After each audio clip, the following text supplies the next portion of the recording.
ಮೇ 3ರಂದು ನಡೆದ NEET UG ಪರೀಕ್ಷೆಯನ್ನು ರಾಷ್ಟ್ರೀಯ ಪರೀಕ್ಷಾ ಏಜೆನ್ಸಿ ರದ್ದುಗೊಳಿಸಿದೆ. ಪ್ರಶ್ನೆ ಪತ್ರಿಕೆ ಸೋರಿಕೆಯಾದ ಹಿನ್ನೆಲೆಯಲ್ಲಿ ಎನ್ಟಿಎ ಪರೀಕ್ಷೆಯನ್ನು ರದ್ದುಗೊಳಿಸಿದ್ದು ಶೀಘ್ರವೇ ಬದಲಿ ದಿನಾಂಕವನ್ನು ತಿಳಿಸುವುದಾಗಿ ಹೇಳಿದೆ.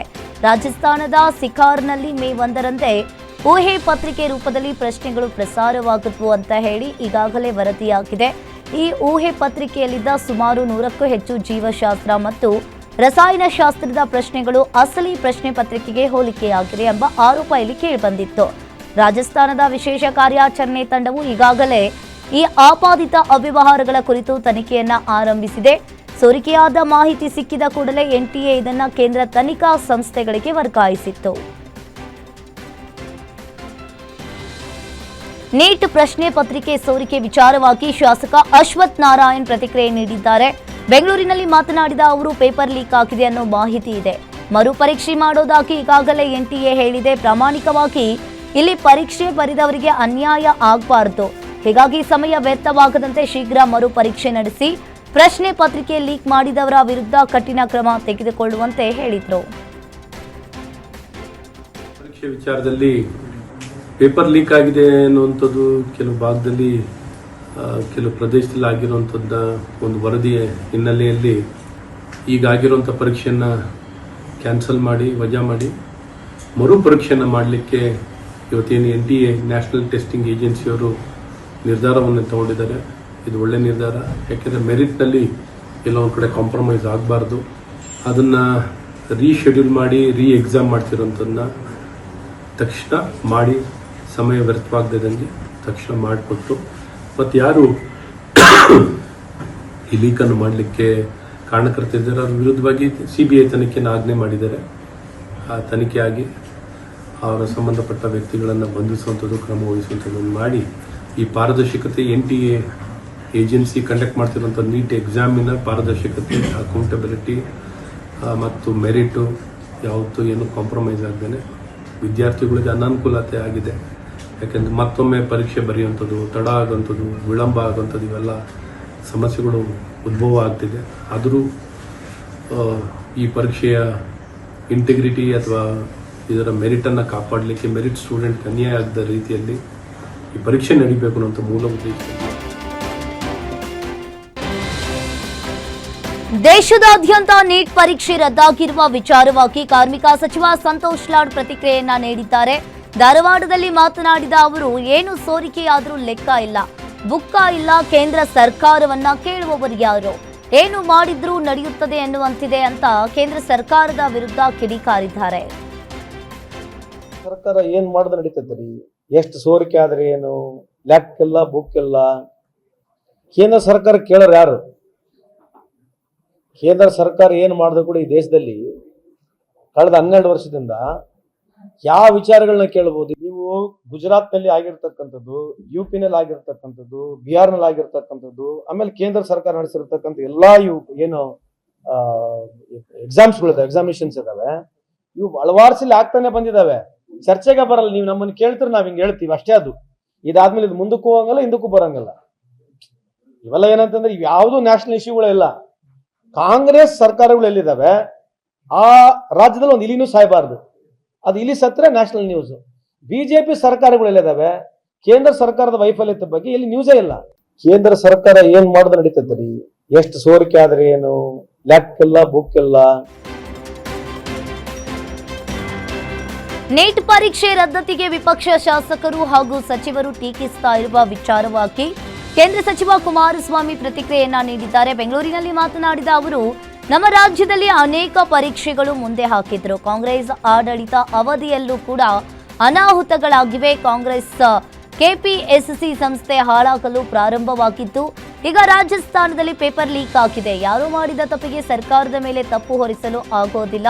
ಕಾಂಗ್ರೆಸ್ಸಿಗರಿಗೆ ಯಾವ ನೈತಿಕತೆ ಇದೆ ಈ ಕುರಿತು ಚರ್ಚೆ ಮಾಡುವುದಕ್ಕೆ ಅಂತ ಕಿಡಿಕಾರಿದ್ದಾರೆ. ಒಂದೊಂದು ಬಾರಿ ರೀಡು ಮಾಡಿಕೊಟ್ಟಂತ ವ್ಯಕ್ತಿನ ತಗೊಂಡೋಗಿ KPSC ಚೇರ್ಮನ್ ಮಾಡಿ ಪಬ್ಲಿಕ್ನಲ್ಲಿ ಯಾವ ಒಂದು ಪೋಸ್ಟ್ಗಳಿಗೆ ಹಣ ನಿಗದಿ ಮಾಡ್ಕೊಂಡು ಬೀದಿನಲ್ಲಿ ಚರ್ಚೆ ನಡೀತು. ಆ ವಾತಾವರಣ ತಂದಂಥವ್ರು ನೀವು. ನಿಮಗೆ ಇವತ್ತು ಎಕ್ಸಾಮ್ಗಳಲ್ಲಿ ಇವತ್ತೇನು ರಾಜಸ್ಥಾನದಲ್ಲಿ ನನಗೂ ಅರ್ಥವಾಗ್ತದೆ, ರಾಜಸ್ಥಾನದಲ್ಲಿ ನೀಟ್ ಎಕ್ಸಾಮ್ ಬರೀತಕ್ಕಂಥ ಸಂದರ್ಭದಲ್ಲಿ ಸುಮಾರು 150ಕ್ಕೂ ಹೆಚ್ಚಿನ ಒಂದು ಪ್ರಶ್ನೆಗಳಿಗೆ ಏನೊಂದು ಹೊರಗಡೆ ಲೀಕ್ ಆಗಿದೆ, ಅದು ಇವತ್ತು ಚರ್ಚೆಗೇನು ಪ್ರಾರಂಭ ಆಗಿದೆ. ಹೌದು, ಒಂದೊಂದು ಬಾರಿ ಯಾರೋ ಮಾಡಿದ ತಪ್ಪಿಗೆ ಸಂಪೂರ್ಣವಾದ ತಪ್ಪನ್ನು ಸರ್ಕಾರದ ಮೇಲೆ ವಹಿಸ್ಲಿಕ್ಕೆ ಆಗೋದಿಲ್ಲ. ನಮ್ಮ ರಾಜ್ಯದಲ್ಲಿ ಹಲವಾರು ಬಾರಿ ಈ ರೀತಿಯ ಸಮಸ್ಯೆಗಳು ಉದ್ಭವ ಆಗಿರತಕ್ಕಂಥದ್ದು ಇವ್ರ ಸರ್ಕಾರದಲ್ಲೂ ನಡೆದಿರತಕ್ಕಂಥದ್ದು ಇದೆ. ಅದರಿಂದ ಇವ್ರಿಗೆ ಯಾವ ನೈತಿಕತೆ ಇದೆ ಚರ್ಚೆ ಮಾಡಲಿಕ್ಕೆ ಅನ್ನೋದು ಕೇಳಲಿಕ್ಕೆ ಬಯಸ್ತೀನಿ. ರೀಡು ಮಾಡಿಕೊಟ್ಟಂಥ ವ್ಯಕ್ತಿನ ತಗೊಂಡೋಗಿ KP ವಿವಿಧ ಬೇಡಿಕೆಗಳ ಈಡೇರಿಕೆ ಆಗ್ರಹಿಸಿ ಆಶಾ ಕಾರ್ಯಕರ್ತೆಯರು ಪ್ರತಿಭಟನೆಯನ್ನ ನಡೆಸಿದ್ದಾರೆ. AITUC ಸಂಘಟನೆ ನೇತೃತ್ವದಲ್ಲಿ ಬಾಗಲಕೋಟೆಯ ವಿವಿಧ ಭಾಗಗಳಿಂದ ಆಗಮಿಸಿದ್ದ ಆಶಾ ಕಾರ್ಯಕರ್ತೆಯರು ನವನಗರ ಬಸ್ ನಿಲ್ದಾಣದ ಬಳಿ ಜಮಾಯಿಸಿದ್ರು. ಬಳಿಕ ನೂರಾರು ಆಶಾ ಕಾರ್ಯಕರ್ತೆಯರು ಹಾಗೂ AITUC ಕಾರ್ಯಕರ್ತರು ನವನಗರ ಬಸ್ ನಿಲ್ದಾಣದಿಂದ DC ಕಚೇರಿಯವರೆಗೆ ಪ್ರತಿಭಟನಾ ರ್ಯಾಲಿ ನಡೆಸಿದ್ರು. ಇನ್ನು ಈ ರ್ಯಾಲಿಯುದ್ದಕ್ಕೂ ಸರ್ಕಾರದ ವಿರುದ್ಧ ಘೋಷಣೆಗಳನ್ನ ಕೂಗಿ ಪ್ರತಿಭಟಿಸಿದ ಆಶಾ ಕಾರ್ಯಕರ್ತೆಯರು ಕಳೆದ 14 ತಿಂಗಳಿನಿಂದ ಪ್ರೋತ್ಸಾಹ ಹಾಗೂ ಗೌರವ ಧನವನ್ನ ನೀಡ್ತಾ ಇಲ್ಲ, ನಮ್ಮ ಕಷ್ಟಕ್ಕೆ ಸರ್ಕಾರ ಇಲ್ಲಿ ಸ್ಪಂದಿಸ್ತಾ ಇಲ್ಲ ಅಂತ ಆಕ್ರೋಶವನ್ನ ವ್ಯಕ್ತಪಡಿಸಿದ್ರು. ನಂತರ ಪ್ರತಿಭಟನಾ ಸ್ಥಳಕ್ಕೆ ಬಂದ ಜಿಲ್ಲಾ ಆರೋಗ್ಯ ಅಧಿಕಾರಿ ಮಂಜುನಾಥ್ ಅವರ ಮೂಲಕ ಸರ್ಕಾರಕ್ಕೆ ಮನವಿ ಸಲ್ಲಿಸಿತ್ತು.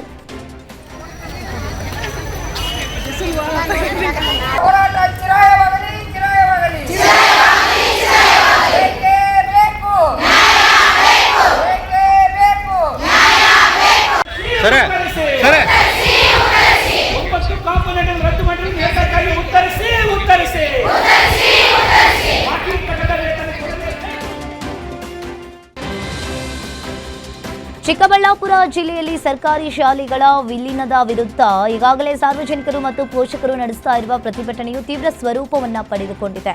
ದಿಬ್ಬೂರು KPSC ಮ್ಯಾಗ್ನೆಟ್ ಯೋಜನೆ ಅಡಿಯಲ್ಲಿ ಕಾಡದಿಬ್ಬೂರು ಶಾಲೆಯನ್ನ ವಿಲೀನಗೊಳಿಸುವುದನ್ನ ವಿರೋಧಿಸಿ ಬಿಇಒ ಕಚೇರಿಗೆ ಮುತ್ತಿಗೆ ಹಾಕಿದ್ರು. ಕಾಡದಿಬ್ಬೂರು ಶಾಲೆಯಲ್ಲಿ 35 ವಿದ್ಯಾರ್ಥಿಗಳಿರುವ ಶಾಲೆಯನ್ನ ಮುಚ್ಚುವುದು ಸರಿಯಲ್ಲ ಅಂತ ಹೋರಾಟಗಾರರು ಆಕ್ರೋಶವನ್ನ ವ್ಯಕ್ತಪಡಿಸಿದ್ದಾರೆ.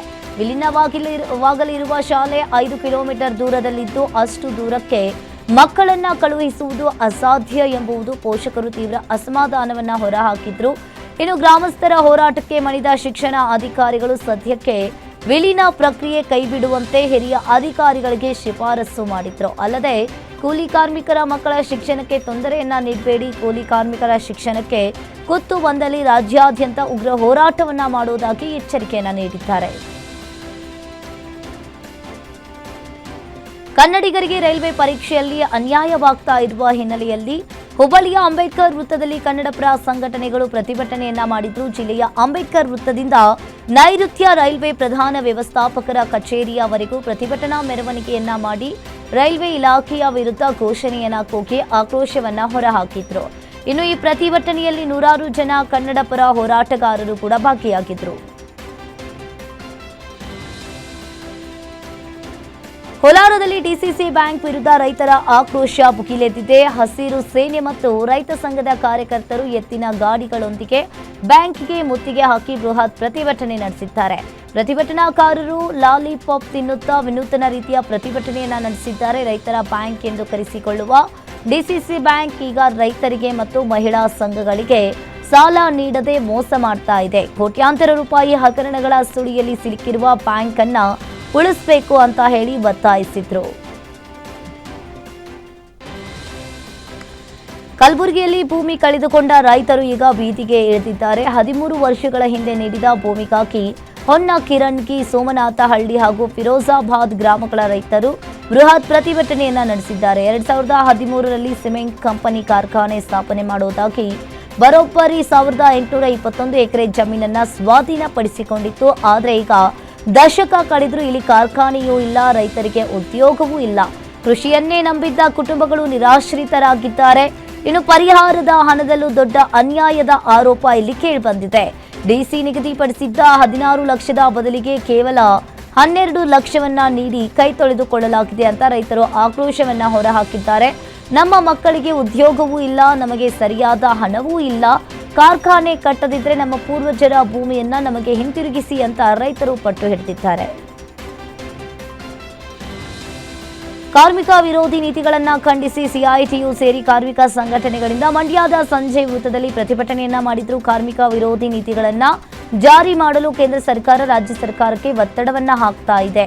ಪ್ರಧಾನಿ ನರೇಂದ್ರ ಮೋದಿ ಅವರು ಕಾರ್ಮಿಕ ವಿರೋಧ ನೀತಿ ಅನುಸರಿಸ್ತಾ ಇದ್ದಾರೆ ಅಂತ ಕಾರ್ಮಿಕ ಸಮಿತಿಗಳ ಪ್ರತಿ ಸುಟ್ಟು ಕೇಂದ್ರ ಹಾಗೂ ರಾಜ್ಯ ಸರ್ಕಾರದ ವಿರುದ್ಧ ಘೋಷಣೆಯನ್ನ ಕೂಗಿ ಆಕ್ರೋಶವನ್ನ ಹೊರಹಾಕಿದ್ದಾರೆ.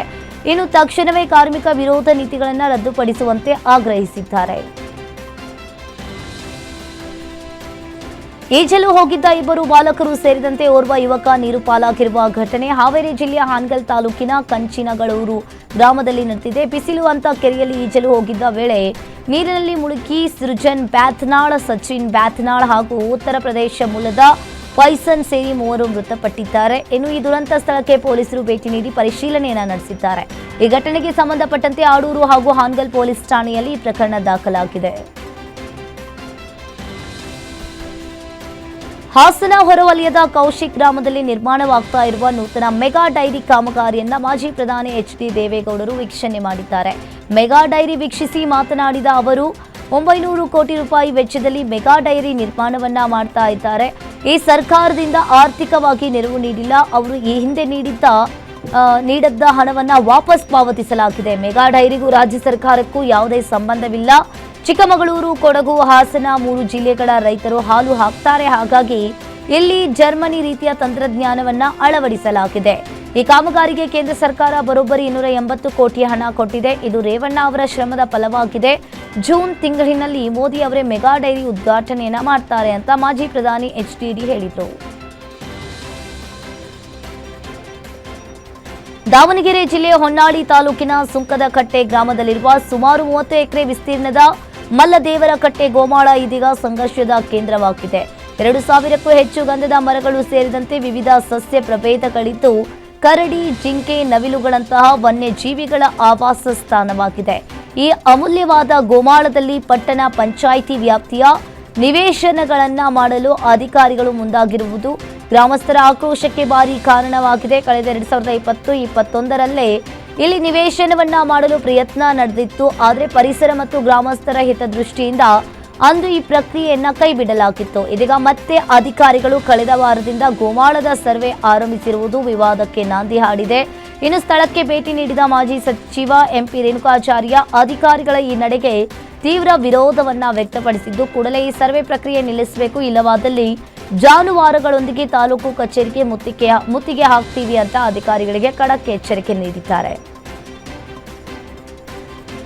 ಡ್ರಗ್ಸ್ ಅಮಲು ಬೆನ್ನಲ್ಲೇ ಇದೀಗ ಮಾತ್ರೆ ಅಮಲಿಗೆ ಯುವಕನೋರ್ವ ಬಲಿಯಾಗಿರುವ ಘಟನೆ ನೆಲಮಂಗಲದಲ್ಲಿ ನಡೆದಿದೆ. ವೈದ್ಯರು ಕೊಟ್ಟ ಚೀಟಿ ಇಲ್ಲದೆ ಮೆಡಿಕಲ್ಗಳಿಗೆ ಬಂದ್ರೆ ಮಾತ್ರೆಗಳನ್ನ ನೀಡುವಂತಿಲ್ಲ ಅಂತ ಎಚ್ಚರಿಕೆಯನ್ನ ಕೊಟ್ಟಿದ್ರು. ಬೆಂಗಳೂರು ಉತ್ತರ ತಾಲೂಕಿನ ಮಾಕಳಿ ಎಸ್ವಿಎಸ್ ಮೆಡಿಕಲ್ನಲ್ಲಿ ನಿಯಮ ಉಲ್ಲಂಘಿಸಿ ಪ್ರೆಗಾ, ಅಲ್ಟ್ರಾಜೋಲಮ್, ಕೊಡೈನ್, ಟೆಪಾಂಟೈಡಲ್ ಮಾತ್ರೆಗಳ ದುರ್ಬಳಕೆ ಬೆಳಕಿಗೆ ಬಂದಿರುವುದು ಈಗಾಗಲೇ ಕಂಡು ಬಂದಿದೆ. ಇಲ್ಲಿ ಸಿಗುವ ಮಾತ್ರೆ ಅಮಲಿನಿಂದ ಯುವಕರ ಪುಂಡಾಟಿಕೆ ಹೆಚ್ಚಾಗಿದೆ. ಇನ್ನು ವೈದ್ಯರ ಚೀಟಿ ಇಲ್ಲದಿದ್ರೂ ಕೂಡ ಮಾತ್ರೆಗಳನ್ನು ವಿತರಿಸಿರುವ ಮೆಡಿಕಲ್ ಶಾಪ್ ಮೇಲೆ ಆರೋಗ್ಯ ಇಲಾಖೆ ಅಧಿಕಾರಿಗಳು ಹಾಗೂ ಪೊಲೀಸರಿಂದ ಜಂಟಿ ದಾಳಿಯನ್ನು ನಡೆಸಿ ನಿಯಮವನ್ನು ಉಲ್ಲಂಘಿಸಿದ ಮೆಡಿಕಲ್ ಶಾಪ್ ವಿರುದ್ಧ ಕಠಿಣ ಕ್ರಮ ತೆಗೆದುಕೊಳ್ಳಲಾಗಿದೆ. ಈ ಘಟನೆಗೆ ಸಂಬಂಧಪಟ್ಟಂತೆ ಮಾದನಾಯಕನಹಳ್ಳಿ ಪೊಲೀಸ್ ಠಾಣೆಯಲ್ಲಿ ಪ್ರಕರಣ ದಾಖಲಾಗಿದೆ. ಬೀದರ್ ಮತ್ತು ಬಸವ ಕಲ್ಯಾಣ ತಹಶೀಲ್ದಾರ್ ಕಚೇರಿಗಳಲ್ಲಿ ಲಂಚಾವತಾರ ಮಿತಿ ಮೀರಿದೆ. ಜಮೀನಿನ ಪಹಣಿ ಬದಲಾವಣೆ, ಹೆಸರು ನೋಂದಣಿ ಸೇರಿದಂತೆ ಸಣ್ಣ ಪುಟ್ಟ ಕೆಲಸಗಳಿಗೂ ಇಂತಿಷ್ಟು ಅಂತ ರೇಟ್ ಫಿಕ್ಸ್ ಮಾಡಲಾಗಿದೆ. ಕಚೇರಿಗೆ ಬರುವ ಜನ ಸಾಮಾನ್ಯರ ಜೇಬಿಗೆ ಕತ್ತರಿ ಹಾಕುವುದೇ ಇಲ್ಲಿನ ಸಿಬ್ಬಂದಿ ನಿತ್ಯದ ಕಾಯಕವಾಗಿದೆ. ಉಪ ನೋಂದಣಾ ಅಧಿಕಾರಿಗಳ ಕಚೇರಿಯಲ್ಲೂ ಡೀಲ್ಗಳು ರಾಜಾರೋಷವಾಗಿ ನಡೀತಾ ಇವೆ ಎಂಬ ದೂರುಗಳು ಕೇಳಿ ಬರ್ತಾ ಇವೆ. ಇನ್ನು ಅಧಿಕಾರಿಗಳು ಲಂಚ ಪಡೆಯುವ ವಿಡಿಯೋಗಳು ಇದೀಗ ಸಾಮಾಜಿಕ ಜಾಲತಾಣಗಳಲ್ಲಿ ಸಖತ್ತಾಗಿ ವೈರಲ್ ಆಗಿದ್ದು, ಭ್ರಷ್ಟ ಸಿಬ್ಬಂದಿಗಳ ವಿರುದ್ಧ ಕಠಿಣ ಕ್ರಮ ಕೈಗೊಳ್ಳುವಂತೆ ಸಾರ್ವಜನಿಕರು ಆಗ್ರಹಿಸ್ತಾ ಇದ್ದಾರೆ. ಪೆಟ್ರೋಲ್ ಬಂಕ್ ಸಿಬ್ಬಂದಿ ಮೇಲೆ ರೌಡಿಗಳಂತೆ ಹಲ್ಲೆ ಘಟನೆ ತುಮಕೂರು ಜಿಲ್ಲೆ ಕೊರಟಗೆರೆ ಗೌರಿಬಿದನೂರು ರಸ್ತೆಯಲ್ಲಿರುವ ವನಮಾಲ ಪೆಟ್ರೋಲ್ ಬಂಕ್ನಲ್ಲಿ ನಡೆದಿದೆ. ಪ್ಲಾಸ್ಟಿಕ್ ಬಾಟಲ್ ಬದಲು ಬೇರೆ ಗಟ್ಟಿ ಬಾಟಲ್ ತನ್ನಿ ಎಂದಿದ್ದಕ್ಕೆ ವಾಗ್ವಾದ ಶುರುವಾಗಿದ್ದು, ಬಳಿಕ ಅವಾಚ್ಯ ಶಬ್ದಗಳಿಂದ ನಿಂದಿಸಿ ಗಲಾಟೆ ವೇಳೆ ಪೊಲೀಸ್ ಅಧಿಕಾರಿಗಳ ಮೇಲೂ ಭರತ್, ರಂಗನಾಥ್ ಹಾಗೆ ನಾಗರಾಜು ಮನೋಸೋ ಇಚ್ಛೆ ಹಲ್ಲೆ ಮಾಡಿದ್ದಾರೆ. ಇನ್ನು ಈ ಘಟನೆ ನಡೆದು 4 ದಿನಗಳು ಕಳೆದರೂ ಕೂಡ ಈ ಪ್ರಕರಣವನ್ನ ದಾಖಲಿಸಿದ ಪೊಲೀಸ್ ಅಧಿಕಾರಿಗಳು ಮಾತ್ರ ಮೌನಕ್ಕೆ ಜಾರಿರುವ ಕುರಿತು ನಗರದಲ್ಲಿ ತೀವ್ರ ಚರ್ಚೆಗೆ ಕಾರಣವಾಗಿದೆ. ಚಿಕ್ಕಬಳ್ಳಾಪುರದ ಪ್ರತಿಷ್ಠಿತ ನಾಗಾರ್ಜುನ್ ಕಾಲೇಜ್ ವಿದ್ಯಾರ್ಥಿಗಳಿಂದ ಪೊಲೀಸರ ಮೇಲೆ ಹಲ್ಲೆ ಪ್ರಕರಣಕ್ಕೆ ಸಂಬಂಧಿಸಿದಂತೆ ಹಲ್ಲೆ ನಡೆಸಿದ್ದ ಪಾವಗಡ ಮೂಲದ ಓರ್ವ ವಿದ್ಯಾರ್ಥಿ ಜಸ್ವಂತ್ ಎಂಬಾತನನ್ನ ಬಂಧಿಸಿ ಪೊಲೀಸರು ವಿಚಾರಣೆಯನ್ನ ನಡೆಸ್ತಾ ಇದ್ದಾರೆ. ಬೈಕ್ ಸೈಲೆನ್ಸರ್ ವಿಚಾರವಾಗಿ ಖಾಕಿ ಡ್ರೆಸ್ನಲ್ಲಿ ಇರುವಾಗಲೇ ಪೊಲೀಸರ ಮೇಲೆ ಹಲ್ಲೆ ನಡೆಸಿದ್ದ ನಾಗಾರ್ಜುನ್ ಕಾಲೇಜಿನ ರಾಜೇಶ್ ಹಾಗೂ ಜಸ್ವಂತ್ ಸೇರಿದಂತೆ ಹಲವರ ಮೇಲೆ ದಾಖಲಾಗಿದ್ದು, ಎಂಜಿನಿಯರಿಂಗ್ ಓದಿ ಅರ್ಧಕ್ಕೆ ಬಿಟ್ಟಿದ್ದ ಜಸ್ವಂತ್ನನ್ನ ಬಂಧಿಸಿ ವಿಚಾರಣೆಯನ್ನ ನಡೆಸ್ತಾ ಇದ್ದಾರೆ. ಈಗಾಗಲೇ ಘಟನೆಗೆ ಸಂಬಂಧಿಸಿದಂತೆ ನಂದಿಗಿರಿಧಾಮ ಪೊಲೀಸ್ ಠಾಣೆಯಲ್ಲಿ ಪ್ರಕರಣ ದಾಖಲಾಗಿದ್ದು, A1 ಆರೋಪಿ ರಾಜೇಶ್ ಸೇರಿದಂತೆ ಹಲವು ಆರೋಪಗಳ ಪತ್ತೆಗೆ ಪೊಲೀಸರು ಬಲೆ ಬೀಸಿದ್ದಾರೆ. ವರುಣನ ಅಪರಕ್ಕೆ ಮನೆ ಗೋಡೆ ಕುಸಿದು ಬಾಲಕಿ ದಾರುಣವಾಗಿ ಸಾವನ್ನಪ್ಪಿರುವ ಘಟನೆ ಯಾದಗಿರಿ ಜಿಲ್ಲೆಯ ತುಮಕೂರು ಗ್ರಾಮದಲ್ಲಿ ನಡೆದಿದೆ. ಗುಡುಗು ಸಹಿತ ಭಾರೀ ಮಳೆಗೆ ಮನೆ ಅಂಗಳದಲ್ಲಿ ಆಟವಾಡ್ತಾ ಇದ್ದ ವೇಳೆ ಸಿದ್ದಪ್ಪ ಅವರ ಅಡುಗೆ ಮನೆಯ ಗೋಡೆ ಕುಸಿದ ಪರಿಣಾಮವಾಗಿ 8 ವರ್ಷದ ಅಕ್ಷತಾ ಮೃತಪಟ್ಟಿದ್ದು, ಇನ್ನು 2 ಮಕ್ಕಳಿಗೆ ಗಂಭೀರವಾಗಿ ಗಾಯಗಳಾಗಿವೆ. ಈ ಘಟನೆಯಲ್ಲಿ ಗಾಯಗೊಂಡ 2 ಮಕ್ಕಳನ್ನ ಯಾದಗಿರಿಯ ಏಮ್ಸ್ ಆಸ್ಪತ್ರೆಗೆ ದಾಖಲಿಸಿ ಚಿಕಿತ್ಸೆಯನ್ನ ಕೊಡಿಸಲಾಗಿದೆ. ಇನ್ನು ಈ ಘಟನಾ ಸ್ಥಳಕ್ಕೆ ಜಿಲ್ಲಾಧಿಕಾರಿ ಹರ್ಷಲ್ ಬೋಯರ್, ಜಿಲ್ಲಾ ಪಂಚಾಯಿತಿ ಸಿಒ ಲವೀಶ್ ವರಡಿಯಾ, ಎಸ್ಪಿ ಪೃಥ್ವಿಕ್ ಶಂಕರ್ ಭೇಟಿ ನೀಡಿ ಪರಿಶೀಲನೆಯನ್ನ ನಡೆಸಿದ್ದಾರೆ. ಚಿಕ್ಕಮಗಳೂರಿನ ಮಾಗಡಿ ಕೆರೆಯಲ್ಲಿ ಈಗಾಗಲೇ ಅಪರಿಚಿತ ವೃದ್ಧನ ಶವವೊಂದು ಪತ್ತೆಯಾಗಿದೆ. ಮಾಗಡಿ ಕೆರೆಯಲ್ಲಿ ವೃದ್ಧನ ಶವ ತೇಲ್ತಾ ಇರುವುದನ್ನು ಕಂಡು ಸ್ಥಳೀಯರು ಪೊಲೀಸರಿಗೆ ಮಾಹಿತಿ ನೀಡಿದ್ದಾರೆ. ಇನ್ನು ಮಾಹಿತಿ ತಿಳಿತಾ ಇದ್ದಂತೆ ಸ್ಥಳಕ್ಕೆ ಪೊಲೀಸರು ಆಗಮಿಸಿ ಮರಣೋತ್ತರ ಪರೀಕ್ಷೆಗಾಗಿ ಮೃತದೇಹವನ್ನು ಜಿಲ್ಲಾಸ್ಪತ್ರೆಗೆ ರವಾನಿಸಿದ್ದಾರೆ. ಈ ಘಟನೆಗೆ ಸಂಬಂಧಪಟ್ಟಂತೆ ಚಿಕ್ಕಮಗಳೂರು ಗ್ರಾಮಾಂತರ ಠಾಣೆಯಲ್ಲಿ ಪ್ರಕರಣ ದಾಖಲಾಗಿದೆ. ಡೆತ್ ನೋಟ್ ಅನ್ನ ಬರೆದಿಟ್ಟು ಚಿನ್ನದ ಅಂಗಡಿ ಮಾಲೀಕ ಆತ್ಮಹತ್ಯೆ ಮಾಡಿಕೊಂಡಿರುವ ಘಟನೆ ರಾಯಚೂರು ಜಿಲ್ಲೆ ಸಿಂಧನೂರು ನಗರದಲ್ಲಿ ನಡೆದಿದೆ. ಸಿಂಧನೂರು ನಗರದಲ್ಲಿ ಸ್ವಂತ ಜುವೆಲರ್ಸ್ ಶಾಪ್ ಅನ್ನು ನಡೆಸ್ತಾ ಇದ್ದ ಪ್ರಾಣೇಶ್ ಆತ್ಮಹತ್ಯೆಗೆ ಶರಣಾಗಿದ್ದಾನೆ. ಜುವೆಲರ್ಸ್ ಶಾಪ್ನಲ್ಲಿ ಲೇವಾದೇವಿ ವ್ಯವಹಾರದ ಜೊತೆಗೆ ಖಾಸಗಿ ಕಾಲೇಜಿನಲ್ಲಿ ಅತಿಥಿ ಉಪನ್ಯಾಸಕರಾಗಿ ಪ್ರಾಣೇಶ್ ಕೆಲಸವನ್ನ ಮಾಡ್ತಾ ಇದ್ರು. ಇತ್ತೀಚೆಗೆ ಕೌಟುಂಬಿಕ ಕಲಹದ ಸೇರಿ ಸಾಲ ಹೆಚ್ಚಾದ ಹಿನ್ನೆಲೆಯಲ್ಲಿ 5 ಪುಟಗಳ ಡೆತ್ ನೋಟ್ ಅನ್ನ ಬರೆದಿಟ್ಟು ಮನೆಯಲ್ಲಿಯೇ ಆತ್ಮಹತ್ಯೆ ಮಾಡಿಕೊಂಡಿದ್ದಾರೆ. ಈ ಘಟನೆ ಸಂಬಂಧ ಸಿಂಧನೂರು ನಗರ ಪೊಲೀಸ್ ಠಾಣೆಯಲ್ಲಿ ಪ್ರಕರಣ ದಾಖಲಾಗಿದೆ. ವಿಜಯ್ ಕುಮಾರ್ ಈಗಾಗಲೇ ಒಂದ್ ಕಡೆ ಲೇಔಟ್ ಕಳೆದ 1 ವಾರದ ಹಿಂದೆ ಚಿಕ್ಕ ಬಾಲಕನಿಗೆ ಬೀದಿ ನಾಯಿ ಕಡಿದು ಗಾಯಗೊಂಡಿರುವ ಹಿನ್ನೆಲೆಯಲ್ಲಿ ದುಷ್ಕರ್ಮಿಗಳು ಬೀದಿ ನಾಯಿಗಳಿಗೆ ವಿಷ ಪ್ರಾಶನವನ್ನ ಮಾಡಿದ್ದಾರೆ. ಸಾರ್ವಜನಿಕ ಆಕ್ರೋಶದ ಹಿನ್ನೆಲೆಯಲ್ಲಿ ಬೀದಿ ನಾಯಿಗಳ ಸ್ಥಳಾಂತರವನ್ನ ಮಾಡಲು ಮಹಾನಗರ ಪಾಲಿಕೆಯಲ್ಲಿ ಮುಂದಾಗಿತ್ತು. ಆದರೆ ಇದರ ಮಧ್ಯೆ ನಗರದ ಹಲವೆಡೆ ದುಷ್ಕರ್ಮಿಗಳು ಬೀದಿ ನಾಯಿಗಳಿಗೆ ವಿಷ ಹಾಕಿದ್ದಾರೆ. ಇನ್ನು ನಾಯಿಗಳು ತಿನ್ನುವ ಆಹಾರದಲ್ಲಿ ವಿಷ ಬೆರೆಸುವುದಾಗಿ ಶಂಕಿಸಲಾಗಿದ್ದು, ಆಹಾರ ಸೇವಿಸಿದ 3 ಶ್ವಾನಗಳಲ್ಲಿ 1 ಶ್ವಾನ ಮೃತಪಟ್ಟಿದೆ. ಇನ್ನು ವಿಷ ಮಿಶ್ರಿತ ಆಹಾರ ಸೇವಿಸಿರುವ 2 ಶ್ವಾನಗಳನ್ನು ಖಾಸಗಿ ಆಸ್ಪತ್ರೆಗೆ ದಾಖಲಿಸಿ ಪ್ರಾಣಿ ಪ್ರಿಯರು ಚಿಕಿತ್ಸೆಯನ್ನ ಕೊಡಿಸಿದ್ದಾರೆ. ವಿಷ ಪ್ರಾಶನ ಮಾಡಿದ ದುಷ್ಕರ್ಮಿಗಳ ವಿರುದ್ಧ ಪ್ರಾಣಿ ದಯಾ ಸಂಘದಿಂದ ಆಕ್ರೋಶ ಹೊರಹಾಕಿದ್ದಾರೆ. ಮಣ್ಮುಖ ಹಾವು ಮಾರಾಟಕ್ಕೆ ಯತ್ನಿಸಿದ್ದ 4ರನ್ನ ಚಿಕ್ಕಮಗಳೂರಿನ ಸಿಐಡಿ 6ನೇ ಸಂಚಾರಿ ದಳದ ಪೊಲೀಸರು ಬಂಧಿಸಿದ್ದಾರೆ. ಮಣ್ಮುಖ ಹಾವನ್ನ ಮಾರಾಟ ಮಾಡಲು ಯತ್ನಿಸ್ತಾ ಇದ್ದ ವೇಳೆ ಪೊಲೀಸರು ದಾಳಿಯನ್ನ ನಡೆಸಿದ್ದು, ಈ ದಾಳಿಯ ವೇಳೆ ಪಾರಾಗಲು ಯತ್ನಿಸಿದ್ದ ಆರೋಪಿಗಳನ್ನ ಪೊಲೀಸರು ಸಿನಿಮಿಯಾ ಸ್ಟೈಲ್ನಲ್ಲಿ ಚೇಸ್ ಮಾಡಿ ಯತೀಶ್, ವಂಶಿ, ಕೃಷ್ಣ, ಆರಿಫ್ ಸೇರಿ ಇನ್ನು ಶರೀಫ್ನನ್ನ ಬಂಧಿಸಿದ್ದಾರೆ. ಇನ್ನು ಬಂಧಿತರಿಂದ ಹಾವು ಸೇರಿದಂತೆ 1 ಕಾರನ್ನ ವಶಕ್ಕೆ ಪಡ್ಕೊಂಡಿದ್ದಾರೆ. ಆಟವಾಡುತ್ತಾ 3 ವರ್ಷದ ಮಗುವೊಂದು ಮನೆಯ ಕೋಣೆಯೊಂದರಲ್ಲಿ ಮಲಗಿ ದೀರ್ಘ ನಿದ್ದೆಗೆ ಜಾರಿದ ವಿಚಾರಕ್ಕೆ ಸಂಬಂಧಪಟ್ಟಂತೆ ಪೋಷಕರಿಗೆ ತಿಳಿಯದೆ ಮಗು ಕಿಡ್ನ್ಯಾಪ್ ಆಗಿದೆ ಅಂತ ಹೇಳಿ ಪೊಲೀಸರಿಗೆ ಪೋಷಕರು ಕರೆ ನೀಡಿರುವ ಮಾಹಿತಿ ನೀಡಿರುವ ಘಟನೆ ಮಂಡ್ಯ ಜಿಲ್ಲೆ ಶ್ರೀರಂಗಪಟ್ಟಣ ತಾಲೂಕಿನ ಗಂಜಾಂನಲ್ಲಿ ನಡೆದಿದೆ. ನಟರಾಜು ಎಂಬುವವರ 3 ವರ್ಷದ ಹೆಣ್ಣು ಮಗು ಮನೆಯ ಮುಂದೆ ಆಟವಾಡ್ತಾ ಇತ್ತು. ಇದೇ ವೇಳೆ ಮಗು ಇದ್ದಕ್ಕಿದ್ದಂತೆ ಕಾಣೆಯಾದ ಹಿನ್ನೆಲೆಯಲ್ಲಿ ಪೋಷಕರು ಗಾಬರಿಗೊಂಡು ಯಾರೋ ಮಗುವನ್ನ ಇಲ್ಲಿ ಕಿಡ್ನ್ಯಾಪ್ ಮಾಡಿದ್ದಾರೆ ಅಂತ ಹೇಳಿ ಭಾವಿಸಿ 112ಕ್ಕೆ ಕರೆ ಮಾಡಿ ದೂರು ನೀಡಿದ್ದಾರೆ.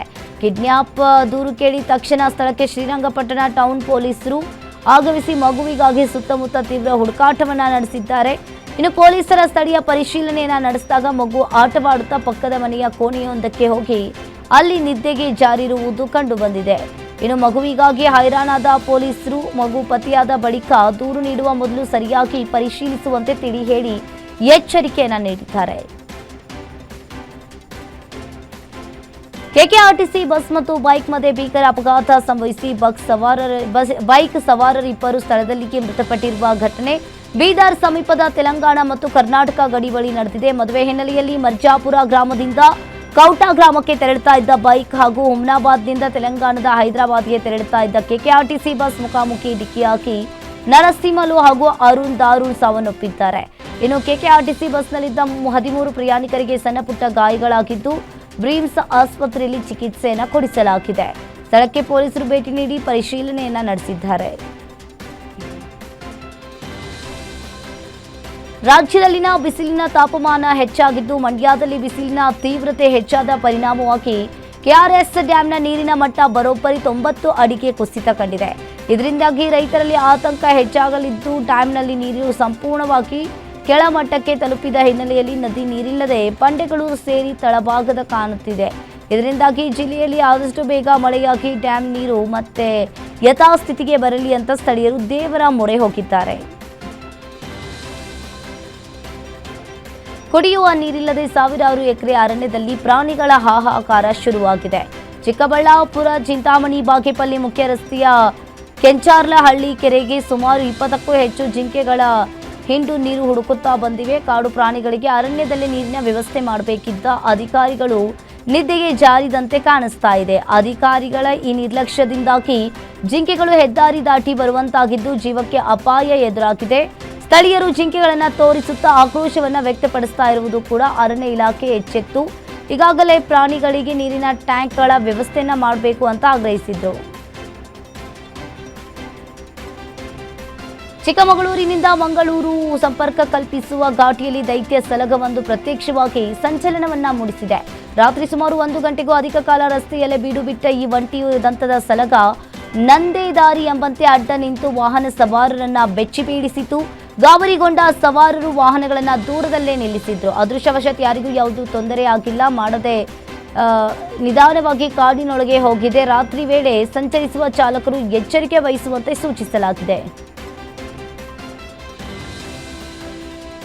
ಮಂಡ್ಯ ಜಿಲ್ಲೆಯ ಕೆಆರ್ಪೇಟೆ ತಾಲೂಕಿನ ವಡ್ಡರಹಳ್ಳಿ ಗ್ರಾಮದಲ್ಲಿ ರಾತ್ರಿ ವೇಳೆ ಚಿರತೆಯೊಂದು ಪ್ರತ್ಯಕ್ಷವಾಗಿದೆ. ಗ್ರಾಮಕ್ಕೆ ಕಾರಿನಲ್ಲಿ ಬರ್ತಾ ಇದ್ದವರ ಕಣ್ಣಿಗೆ ಚಿರತೆ ಓಡಾಟ ಕಂಡು ಬಂದಿದ್ದು, ಇನ್ನು ಕಾರಿನ ಮುಂಭಾಗದಲ್ಲೇ ರಸ್ತೆಯನ್ನ ದಾಟಿ ಓಡಿದೆ. ಈ ದೃಶ್ಯವನ್ನು ಕಾರಿನಲ್ಲಿದ್ದ ವ್ಯಕ್ತಿಯೊಬ್ಬರು ತಮ್ಮ ಮೊಬೈಲ್ನಲ್ಲಿ ಸೆರೆ ಹಿಡಿದಿದ್ದಾರೆ. ಚಿರತೆ ಓಡಾಡ್ತಾ ಇರುವ ವಿಡಿಯೋ ಈಗ ಗ್ರಾಮಾದ್ಯಂತ ತೀವ್ರ ಆತಂಕಕ್ಕೊಳಗಾಗಿದ್ದಾರೆ. ಈಗ ಚಿರತೆ ಓಡಾಟದಿಂದಾಗಿ ಸಂಜೆ ಮತ್ತು ರಾತ್ರಿಯ ವೇಳೆ ಗ್ರಾಮದ ಜನರು ಓಡಾಡಲು ಹೆದರ್ತಾ ಇದ್ದಾರೆ. ಕೂಡಲೇ ಅರಣ್ಯ ಇಲಾಖೆ ಅಧಿಕಾರಿಗಳು ಸ್ಥಳಕ್ಕೆ ಭೇಟಿ ನೀಡಿ ಚಿರತೆಯನ್ನ ಸೆರೆ ಹಿಡಿಯುವಂತೆ ಗ್ರಾಮಸ್ಥರು ಆಗ್ರಹಿಸಿದ್ದಾರೆ. ಬೆಳಗಾವಿಯ ಎಪಿಎಂಸಿ ಹಾಗೂ ಮಾರ್ಕೆಟ್ ಪೊಲೀಸರು ಪ್ರತ್ಯೇಕವಾಗಿ ಕಾರ್ಯಾಚರಣೆಯನ್ನು ನಡೆಸಿ ಐಪಿಎಲ್ ಕ್ರಿಕೆಟ್ ಬೆಟ್ಟಿಂಗ್ನಲ್ಲಿ ಆಡ್ತಾ ಇದ್ದ 3 ಆರೋಪಿಗಳನ್ನು ಬಂಧಿಸಿದ್ದಾರೆ. ಜಿಲ್ಲೆಯ ಮುರಳೀಧರ್ ಕಾಲೋನಿ ಮನೆಯಲ್ಲಿ ಆನ್ಲೈನ್ ಕ್ರಿಕೆಟ್ ಬೆಟ್ಟಿಂಗ್ ಆಡ್ತಾ ಇದ್ದ ಆರೋಪಿ ಗೋಪಿನಾಥ್ ತೋಪಿನಕಟ್ಟಿ ಹಾಗೂ ಮೊಬೈಲ್ನಲ್ಲಿ ಬೆಟ್ಟಿಂಗ್ ಆಡ್ತಾ ಇದ್ದ ಜಹೀರ್ ಮುಜಾವರ್ ಸುಫಿಯಾನ್ ಶೇಖ್ನನ್ನ ಪೊಲೀಸರು ಇಲ್ಲಿ ಬಂಧಿಸಿರುವಂತದ್ದು. ಈ ಬಂಧಿತ ಆರೋಪಿಗಳಿಂದ 70,000 ರೂಪಾಯಿ ಮೌಲ್ಯದ ಈ ವಸ್ತುಗಳನ್ನು ವಶಕ್ಕೆ ಪಡ್ಕೊಂಡಿದ್ದಾರೆ. ಇನ್ನು ಐಪಿಎಲ್ ಕ್ರಿಕೆಟ್ ಬೆಟ್ಟಿಂಗ್ನ ಕಿಂಗ್ ಪಿನ್ ಆದ ಗೋವಾ ಮೂಲದ ಯುವಕನಿಗಾಗಿ ಪೊಲೀಸರು ಬಲೆ ಬೀಸಿದ್ದಾರೆ. ಈಗಾಗಲೇ ಈ ಘಟನೆಗೆ ಸಂಬಂಧಪಟ್ಟಂತೆ ಎಪಿಎಂಸಿ ಹಾಗೂ ಮಾರ್ಕೆಟ್ ಠಾಣೆಯಲ್ಲಿ ಪ್ರತ್ಯೇಕ ಪ್ರಕರಣ ಕೂಡ ದಾಖಲಾಗಿದೆ. ಕಲಬುರಗಿಯ ಪ್ರತಿಷ್ಠಿತ ಹೋಟೆಲ್ ಒಂದರಲ್ಲಿ ಗ್ರಾಹಕರ ಜೀವದ ಜೊತೆ ಚೆಲ್ಲಾಟವಾಡಲಾಗಿದೆ. ನಗರದ ಸಪ್ತಗಿರಿ ಆರೆಂಜ್ ಹೋಟೆಲ್ನಲ್ಲಿ ಊಟಕ್ಕೆ ಕುಳಿತಿದ್ದ ಗ್ರಾಹಕರಿಗೆ ದೊಡ್ಡ ಶಾಕ್ ಆದಿತ್ತು. ಊಟ ಮಾಡುವ ಸ್ಪೂನ್ನಲ್ಲಿ ಸಾಬೂನಿನ ತುಣುಕು ಪತ್ತೆಯಾಗಿದ್ದು ಹೋಟೆಲ್ನಲ್ಲಿ ಸ್ವಚ್ಛತೆ ಎಷ್ಟಿದೆ ಎಂಬುದು ಬಯಲಾಗಿದೆ. ಇನ್ನು ಪಾತ್ರೆ ತೊಳೆಯುವ ಸೋಪನ್ನು ಸರಿಯಾಗಿ ಕ್ಲೀನ್ ಮಾಡದ ಸಿಬ್ಬಂದಿ ಹಾಗೆಯೇ ಗ್ರಾಹಕರಿಗೆ ನೀಡಿದ್ದಾರೆ. ಸಪ್ತಗಿರಿ ಹೋಟೆಲ್ನಲ್ಲಿ ಊಟದ ಜೊತೆಗೆ ಸಾಬೂನು ಫ್ರೀಯಾಗಿ ಸಿಗ್ತಿದೆಯಾ ಅಂತ ಸಾರ್ವಜನಿಕರು ಆಕ್ರೋಶವನ್ನ ಇಲ್ಲಿ ವ್ಯಕ್ತಪಡಿಸ್ತಾ ಇದ್ದಾರೆ.